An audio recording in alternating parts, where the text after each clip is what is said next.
Hello again, Pleasant Valley middle schoolers. We're back here still doing push-ups.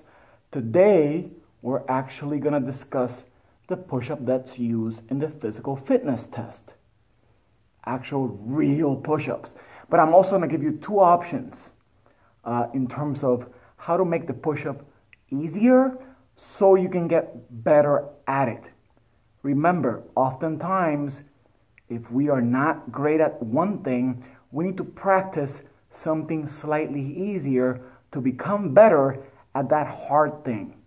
We need to have, once more, we need to have patience with ourselves. To understand that sometimes we need to pull back a little bit, do something easier, like those knee and elbow push-ups that we talked about last week, or the two variations I'm going to give you today. It wasn't last week, it was a couple days ago. You get my drift. Now, here is what I want to see in a push-up. Hands by your sides, elbows in, head looking at the floor.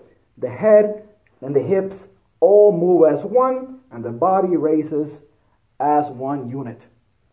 As you go down, you go all the way down to the floor. You don't put your weight on the floor, and the body, again, raises as one unit. See how my head and my hips are moving as one. No matter where I stop, they're moving together. Now, if you can't do that, that is fine. That is fine. You need to do the slightly easier versions. Again, you can refer back to the elbow and knee and the elbow and foot push-up, or we can do one of these, or all of them, right? Whatever you can do with moving the body and the head together, or the hips and the head together. So, the knee and hand push-up. This is not a girl push-up. Do not call this a girl push-up. It's just a slightly easier version of the push-up. But if you do it right, it ain't that easy. Again, hips and head, move as one. Hips and head, move as one. Not head first, hips and head together. If you can do this hips and head together, but can't do the other one, do that one. I have another version for you. And this one's slightly more adjustable. I really like this version. It's a tabletop push-up or a hands elevated push-up. Sorry, I have to change the camera there. I'm using this table. You could use a lower chair. Lower would be harder, right? You could use a higher countertop at your house, like a kitchen counter. It all works. The lower your hands are, the harder it is. So you can gradually get yourself closer to the ground. The higher your hands are, the easier it is.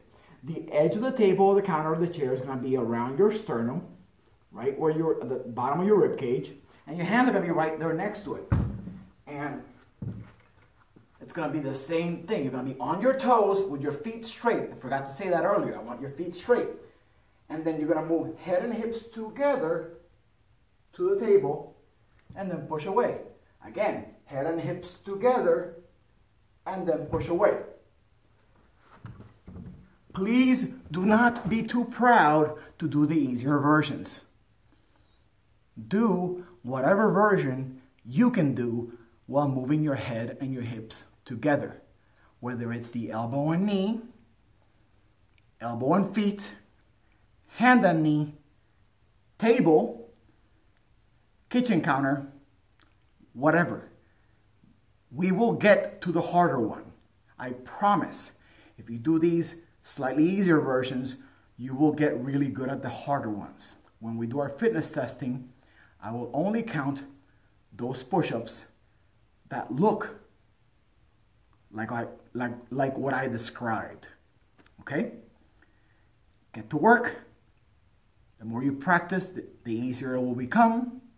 Remember to have patience with yourself and persevere when something is hard. Have a great day. I'll see you soon.